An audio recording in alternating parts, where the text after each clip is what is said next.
Hello friends, back to my channel. আশা করি তোমরা সবাই ভালো আছো। আজকে আবার একটা নতুন ভিডিও নিয়ে তোমাদের কাছে চলে এসেছি। আজকে আমার রিভুর জন্য আমি বানিয়ে ফেলেছি ডাল, দু রকম ডাল আর পালং শাক এইসব দিয়ে একটা খিচুড়ি। তো এই খিচুড়িটা আমি ফার্স্ট টাইম দিচ্ছি। এতদিন আমি কিন্তু রিভুকে সাবুদানার খিচুড়ি, সাবুদানার দিয়ে দুধ দিয়ে খাইয়েছি, খেজুর দিয়ে এইসব করে খাইয়েছি। কিন্তু আজকে আমি একটু ভাবলাম কি চাল ডাল দিয়ে খাওয়াবো। তো তাই আমি নিয়ে নিলাম একটু মুগের ডাল, একটু মুসুর ডাল, আর একটু নিয়ে নিলাম আলুর জায়গায় রাঙা আলু, যেই মিষ্টি আলুটা হয় সেই মিষ্টি আলুটা, আর একটু নিয়ে নিলাম পালং শাক। তো সব উপকরণগুলোকে ভালো করে আমি ধুয়ে নিয়েছি। ধুয়ে নেওয়ার পরে আমি একটা প্রেসার কুকারের মধ্যে সমস্ত উপকরণগুলো আমি নিয়ে নিলাম। তারপর এর মধ্যে দিয়ে দেব অল্প একটু পরিমাণে লবণ। একটু লবণ না দিলে, যেহেতু চাল ডাল পালং শাক এই সব কিছু আছে, একটু লবণ না দিলে ভালো লাগবে না। বাচ্চা হলেও তারও তো মুখে একটু স্বাদ চায়। তো যাই হোক, আমি একটু লবণ দিয়ে দিলাম, আর তারপর দিয়ে দিলাম একটুখানি জিরের গুঁড়ো, আর দিয়ে দেব অল্প একটু হলুদের গুঁড়ো, দিয়ে পরিমাণ মতো দিয়ে দেব এর মধ্যে জল। তো বন্ধুরা, ভিডিওটা চলাকালীন আমার একটাই রিকোয়েস্ট, ভিডিওটা যদি ভালো লাগে লাইক করো, কমেন্ট করো আর শেয়ার করো। আর যারা আমার চ্যানেলে নতুন তারা অবশ্যই চ্যানেলটা সাবস্ক্রাইব করে পাশে থাকা বেল বাটনটি বাজিয়ে দিও, যাতে আমার ভিডিও তোমরা সবার আগে দেখতে পাও। তো দেখতেই পাচ্ছ পরিমাণ মতো জলটা কিন্তু দিও।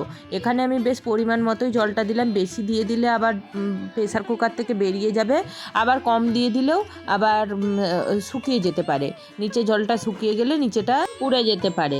তো সেই জন্যে আমি পরিমাণ মতো জলটা দিলাম। তো যাই হোক, দেখো দুটো সিটি দেওয়ার পরেই এইরকমভাবে এগুলো সেদ্ধ হয়ে গেছে। আর রাঙালু বা মিষ্টি আলুগুলো কত সুন্দরভাবে গলে গেছে দেখো। এটাকে কিন্তু চামচ দিয়ে একটু ভালো করে ঘেঁটে নিলে খাওয়ানো যাবে, একটু বড় বাচ্চাদেরকে খাওয়ানো যাবে। যেহেতু রিভুর বয়স এখন 7 থেকে 8 মাস চলছে, তো সেই জন্য আমি এটাকে একটু প্রেসার মিক্সির মধ্যে একটু ঘুরিয়ে নেব, ব্যাস হালকা করে একটু ঘুরিয়ে নেব, ব্যাস হলেই হয়ে যাবে। যেহেতু পালং শাকটাও আছে, ওটা গোটা গোটা আছে, গোলায় লেগে যেতে পারে, সেই জন্য হালকা করে একটু ঘুরিয়ে নিয়ে ওকে খাইয়ে দেব। তো দেখো এই উপকরণগুলো ভালোভাবে সেদ্ধ হয়ে গেছে। এবারে আমি এটাকে দিয়ে দিলাম এর মধ্যে। হ্যাঁ, যেহেতু আমি চাল দিইনি তাই আমি এর মধ্যে দিয়ে দিলাম অল্প 1 চামচ পরিমাণ ভাত। তো তোমরা এটাও করতে পারো, আবার চাইলে তোমরা এর জায়গায় চালটাও দিয়ে দিতে পারো ডালের সাথে।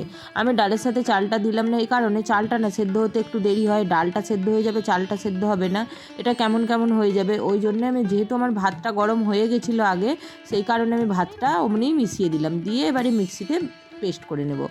দেখো হালকা করে ঘোরাবে, কিন্তু বেশি ঘোরানোর কোনো দরকার নেই। যদি দেখো পেস্ট করার পরে খুব মোটা আছে, খাবারটা ঘিরতে পারবে না, তো সেই জন্যে বাচ্চাদের যে জল গরম করে রাখো, জল গরম একটু মিশিয়ে দিতে পারো। আর নাইলেও না মিশালেও চলবে, যদি মনে হয় খেয়ে নিতে পারবে তো না মিশালেও চলবে। তো যাই হোক বন্ধুরা, দেখো আমি এটা পেস্ট করে নিয়েছি, এবার এটাকে আমি রিভুকে খাইয়ে দেব। তো বন্ধুরা, এইভাবে আমার পাশে থেকেও তোমরা পাশে না থাকলে কি করে কি হবে বলো তো। তো যাই হোক, তোমাদেরও বাচ্চাকে এইভাবে তোমরা সলিড ফুডটা খাইও। এরকম বাজারে কেনা স্যারেল্যাক্স, এইসব বাজারে কেনা দুধ, স্যারেল্যাক্স এইগুলো থেকে একটু কম থেকো। এগুলোও আমি খাইয়েছি, কিন্তু এখন আস্তে আস্তে ওগুলো কম করে দিচ্ছি। ওগুলোও খাচ্ছে রিভু, কিন্তু ওগুলো অনেক কম করে দিয়েছি। সারাদিনে খুবই কম খাই ওইগুলো, বাইরের খাবারটা, আর আমি বাড়িতে বানিয়ে খাবারটা একটু বেশিই খাওয়াই।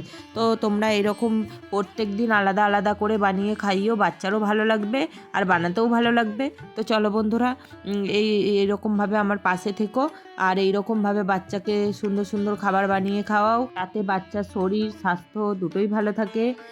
আর আমরা প্রত্যেকটা মাই চাই আমার বাচ্চার একটু স্বাস্থ্য ভালো থাকবে, শরীর ভালো থাকবে। তো সেই সবগুলোর জন্যে কিন্তু আমার দিকে নিজেদেরকেই বাড়িতে খাবার বানিয়ে খাওয়াতে হবে।